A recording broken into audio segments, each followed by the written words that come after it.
Hello students, आज हम लोग इस वीडियो के अंतर्गत एक नए चैप्टर की शुरुआत करेंगे। इसके पहले अंग्रेजी कैसे लिखी जाती है, वावेल्स के उच्चारण कैसे होते हैं, कॉन्सोनेंट्स का उच्चारण कैसे होता है, इन सारी चीजों पर हम लोगों ने ध्यान दिया।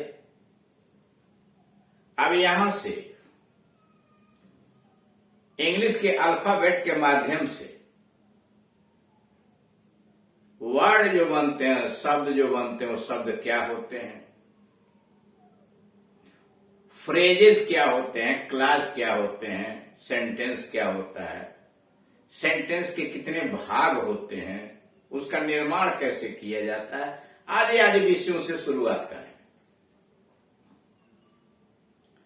जिसमें उस चैप्टर के पहले नंबर का वीडियो 10 का मतलब चैप्टर के हम लोग 10 में चले गए। 1 video number 38 basic English grammar के अंतर्गत शुरू किया जा रहा है ए से लेकर के। जैसे लैंग्वेज मतलब भाषा। बात चूंकि यहां इंग्लिश की हो रही है, तो language is the vehicle of thought. Language is the vehicle of thought. भाषा जो है विचारों का वाहन है। कोई भी लैंग्वेज, कोई भी भाषा विचारों का वाहन है, मतलब उसके माध्यम से हम अपने विचार दूसरों तक प्रस्तुत करते हैं। हमारे मन के अंतर्गत जो भावनाएं उत्पन्न होती हैं, उन भावनाओं को दूसरे तक, चाहे वो सुख, दुख, आश्चर्य, जो भी भावनाएं हो, जो भी फीलिंग्स मन में उठती हैं, उसको दूसरों तक व्यक्त करने का माध्यम जो है लैंग्वेज है, भाषा है। यह बहुत प्रकार की हो सकती है।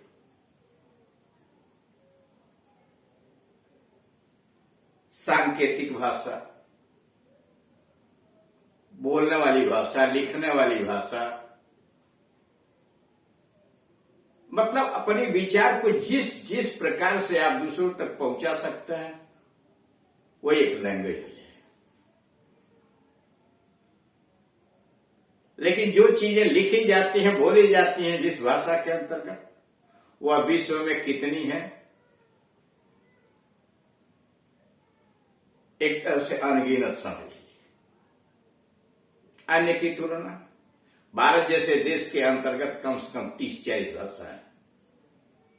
तब बाकी जगहों का गणना तो यहाँ आंकड़ा है ना, यहाँ तो बात इंग्लिश की हो रही है।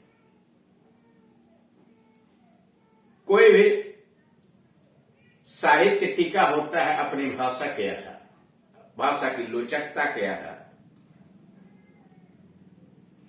ठीक उसी प्रकार से ब्रिटेन की जो भाषा इंग्लिश रही, वह धीरे धीरे पूरे विश्व के अंतर्गत ऐसे व्याप्त हो गई कि सबसे महत्वपूर्ण भाषा बन गई। अब उसके इकाई को कैसे हम पहचानते हैं, कैसे उसकी शुरुआत करते हैं, उसी के विषय में यहां दिया हुआ है। तो यहां कहा गया कि language is the vehicle of thought, यानी भाषा विचारों का वाहन है। English is the world's most important and widely used language. अंग्रेजी विश्व की सबसे महत्वपूर्ण और विस्तृत रूप से प्रयोग की जाने वाली भाषा है। मतलब इंग्लिश अन्य भाषाओं की तुलना में सबसे अधिक महत्वपूर्ण और प्रयोग में आने वाली, विस्तृत रूप से प्रयोग में आने वाली भाषा है। अंग्रेजी विश्व की अति महत्वपूर्ण और व्यापक रूप से उपयोग में लाई जा रही भाषा है। इसके महत्व के विषय में नीचे डाला गया है। The desire to learn English language, अंग्रेजी भाषा सीखने की इच्छा, the desire to learn English language is immense. Immense का मतलब होता है अपार, एंड अपरेंटली इनसेंटिव, और स्पष्ट रूप से अतृप्त है। अतृप्त यानी जिसको तृप्त न किया जा सके। लालची भी होता है, लोभ भी होता है। मतलब यहां ऐसी चीज जिसको तृप्त नहीं किया जा सकता, इतनी भारी इच्छा होती है। करा the desire to learn English language immense and apparently incentive. अंग्रेजी भाषा सीखने की जो इच्छा मन में आदमी की है वो अपार है, और साथ ही साथ ऐसी इच्छा है जो तृप्त नहीं हो सकती। सीखते जाइए, आगे सीखते जाइए।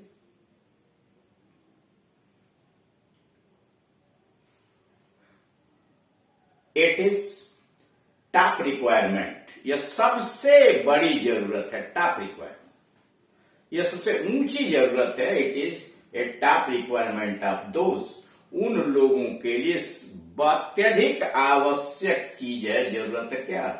Seeking good jobs. जो लोग अच्छी नौकरियां ढूंढ रहे हैं उनके लिए अंग्रेजी सबसे बड़ी जरूरत बन गई है। एंड इज ऑफन लैंग्वेज, और प्राय एक ऐसी भाषा बन रही है in which much of the business of good jobs, अधिकांशतः व्यवसाय इसमें अच्छी नौकरियां हैं, एज कंडक्टर संचालित की जाती। पहली बात इसमें कही गई कि अंग्रेजी भाषा को सीखना अपार और स्पष्ट रूप से ऐसी इच्छा है जिसको तृप्त नहीं की जा सकती। यह उन लोगों के लिए जो अच्छी नौकरियां ढूंढते हैं एक सबसे बड़ी जरूरत बन जाती है, और प्रायः एक ऐसी भाषा है जो अच्छी नौकरियों वाले जॉब, जितनी भी कंपनियां हैं, जितने भी कार्य हैं, वह इंग्लिश में ही कंडक्ट किए जा रहे हैं, इंग्लिश में ही संचालित किए जा रहे हैं। भाषा पर जो अधिकार है, लैंग्वेज इज शेप्ड, भाषा का निर्माण होता है, अधिकार होता है किसका? बाय यूज, प्रयोग के द्वारा। Language is shaped by use, भाषा पर अधिकार प्रयोग के द्वारा होता है, एंड नॉट बाय डिजाइन, योजना बनाने से नहीं होता। अब आइए इंग्लिश अल्फाबेट। कोई भी भाषा का पूरा साहित्य जो टीका होता है वह कुछ वर्णों पर आधारित होता है। अलग अलग भाषाओं की संख्या अलग अलग वर्णमालाओं की है। या इंग्लिश की बात है तो अल्फाबेट इंग्लिश के अंतर्गत अंग्रेजी भाषा में वर्णमालाओं की कुल संख्या जो है 26 है, 26 है। यानी इंग्लिश अल्फाबेट में 26 लेटर्स हैं, 26 अक्षर है, उसी को वर्ण कहते हैं। अब उसमें स्वर, वॉवेल्स दो भागों में बांट दिया। इस 26 अक्षर को दो भागों में बांट दिया गया, vowels and consonants. A, E, I, O, U, ये 5 ऐसे लेटर्स हैं जो वॉवेल्स कहलाते हैं। Vowels A, E, I, O, U, ये 5 ऐसे अक्षर हैं जो वॉवेल्स कहलाते हैं। अब आपके मन में होता क्यों इसको वॉवेल्स कहते हैं? कैसे आपने श्रेणीबद्ध किया? श्रेणीबद्ध यह हुआ, इसका बेस क्या, इसका आधार है श्रेणीबद्ध करने का कि वह अक्षर, यानी जिन अक्षरों को बोलने में किसी अन्य अक्षर की आवश्यकता न लेनी पड़े, वह यह स्वर। स्वर हिंदी में स्वर कह लीजिए, इंग्लिश में वॉवेल्स कह लीजिए। यानी जिन अक्षरों का बोलने में किसी अन्य अक्षर की आवश्यकता न पड़े, वही वॉवेल्स, स्वर है। अब आइए कॉन्सोनेंट। कॉन्सोनेंट तब क्या है? जिन अक्षरों को बोलने में दूसरे अक्षर की सहायता लेनी पड़े, वही एक कॉन्सोनेंट। जैसे बी, सी, डी इत्यादि। खैर उसकी चर्चा आगे की जाएगी। कॉन्सोनेंट्स यहां दिया हुआ, शेष बचे हुए 21 अक्षर व्यंजन कॉन्सोनेंट्स कहलाते हैं। कह शेष जो 21 बच गया, 5 तो आपने निकाल दिया पहले ही। वॉवल्स में यानी स्वर के अंतर्गत बचे हुए 26 अक्षरों में आपका बचा 21, जो यहां दे दिया गया B C D F G H J K L M N P Q R S T V W X Y Z. ये 21 जो है वो कॉन्सोनेंट का, ये अक्षर ही व्यंजन होते हैं। अब इन अक्षरों को मिलाने से आगे जो बात ली गई, शब्द बनते हैं। इन्हीं अक्षरों को जब आपस में मिलाया जाता है, समूह बनाया जाता है, ग्रुप में रखा जाता है, तो शब्द बनते हैं। स्वर और व्यंजन दोनों को मिलाने से शब्द बनता है। अकेले कॉन्सोनेंट यानी व्यंजन से कोई स्वर नहीं बन सकता। कर स्वर और व्यंजन दोनों मिलकर ही शब्द बनाते हैं। अकेले व्यंजन कोई स्वर नहीं बना सकता। हाँ, रिद्म को छोड़कर RHYTHM। अरे अब इसमें क्या है? AEIOU में से कुछ भी नहीं आया, एक भी नहीं आया, तो फिर कैसे बन गया? यहां मान्यता यह है, यहां मान लिया जाता है कि वाई जो आया हुआ है वह वावल का काम कर रहा है। 100% नहीं, लोगों का मानना, विद्वानों का मानना कि देखिए इसमें नहीं आया, लेकिन वाई जो आया है वही स्वर का काम कर दे रहा। अब आइए कि कैसे वावेल्स को पहचानेंगे। किसी भी भाषा के अंदर क ख ग घ में तो उसमें का अ आ किसी दूसरे की जरूरत नहीं पड़ रही है। तो जैसे वावेल्स, जिन अक्षरों के बोलने में किसी दूसरे अक्षरों की आवश्यकता न पड़े वो वावेल्स है। AEIOU, इसमें दूसरे की कोई जरूरत नहीं पड़ रही है। और व्यंजन क्या है? कॉन्सोनेंट, जिन अक्षरों को बोलने में किसी दूसरे अक्षर की आवश्यकता हो वो कॉन्सोनेंट व्यंजन कहलाते हैं। जैसे बी सी डी, वैसे ही जैसे हिंदी है वैसे अंग्रेजी। जैसे बी आप कह रहे हो तो ब, और ब पर ए की मात्रा बड़ी की मात्रा तब आप बी बोलते हैं। सी बोलते हैं सब पर बड़ी की मात्रा।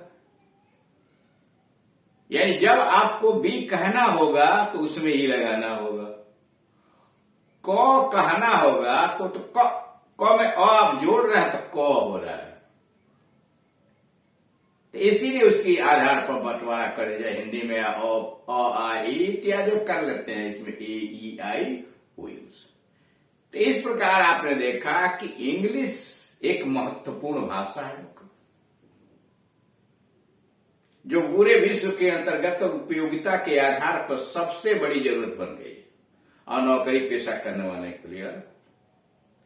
उसकी शुरुआत इस चैप्टर्स के अंतर्गत की गई है कि इंग्लिश है क्या, उसका महत्व क्या है, उसके अल्फाबेट क्या है, कितने प्रकार के होते हैं। अब इसके बाद वर्ड से शुरू किया जाएगा, शब्द क्या होते हैं, फ्रेज क्या है, यानी जो इकाइयां हैं इंग्लिश का उसको पहले जान लीजिए, उसके बाद आगे बढ़ने की कोशिश करें। Thank you.